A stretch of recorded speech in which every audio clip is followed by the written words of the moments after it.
ঈদ উল ফিতরের নামাজের নিয়ত ও নিয়ম কি? নিয়ত তো আমি ঈদের ফিতরের নামাজ পড়তেছি, এই ইন্টেনশন যথেষ্ট যে আমি ঈদের নামাজ পড়তেছি, এটা ফজর না। ঈদের নামাজ পড়তেছি, এটা নর্মাল এরশাক না। ঈদের নামাজ পড়তেছি, এটা জোহর না।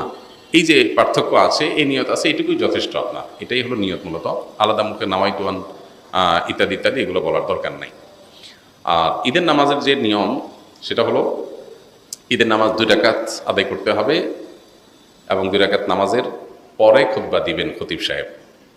জুমাতে বা অন্যান্য ক্ষেত্রে খুতবা আগে আমরা দিই, কিন্তু ঈদের নামাজের মধ্যে খুতবা হবে পরে।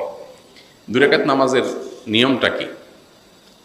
সাধারণ যে নামাজ পড়ি আমরা সেই নামাজের মতোই, শুধু পার্থক্য হলো এখানে অতিরিক্ত কিছু তাকবীর আছে। এই পার্থক্যটা আছে। অনেকে ঈদের নামাজ পড়তে গিয়ে একটু বছরে 1-2বার হয় যেহেতু ভুলে যান এবং গ্যাঞ্জাম লাগাই ফেলেন।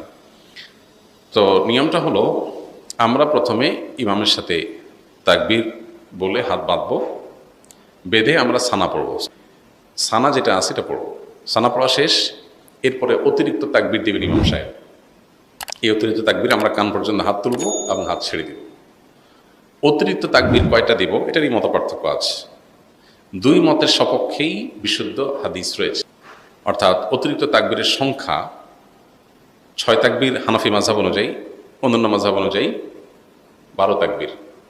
এই দুইটাই বিশুদ্ধ। তো অতিরিক্ত যে তাকবীর সানা পড়ার পর ইমাম সাহেব দিবেন, আমরা সাথে সাথে বলবো আল্লাহু আকবার, আল্লাহু আকবার, আল্লাহু আকবার। 3টা তাকবীর হয়তো, প্রথম 2টাতে হাত ছেড়ে দিবেন, তৃতীয় তাকবীরের পরে হাত বেঁধে ফেলবেন। এবার ইমাম সাহেব সূরা ফাতিহা পড়বেন, অন্য সূরা মিলাবেন, রুকু করবেন, সিজদা করবেন, আবার দ্বিতীয় রাকাত শুরু করবেন। দ্বিতীয় রাকাতে তাকবীরটা হবে শেষে।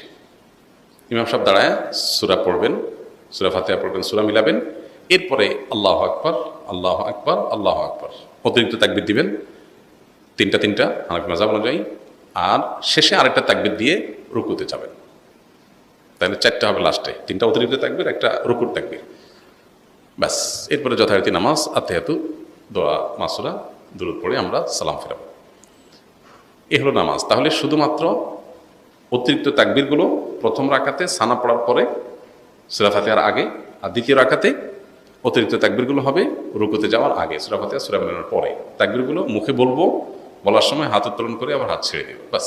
এই ছাড়া আর কোনো পার্থক্য নেই। ঈদের নামাজের পরে ইমাম সাহেব খুতবা দিবেন, তখন মনোযোগের সাথে খুতবা শ্রবণ করতে হবে।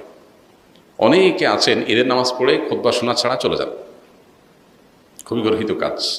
খুতবা শুনতেই হবে। সো ঈদের নামাজের গুরুত্বপূর্ণ অংশ খুতবা শোনা। খুতবা শোনা ছাড়া যাওয়া জায়েজ নাই। অবশ্যই আপনাকে ঈদের নামাজের পরে খুতবা শুনে তারপরে যেতে হবে।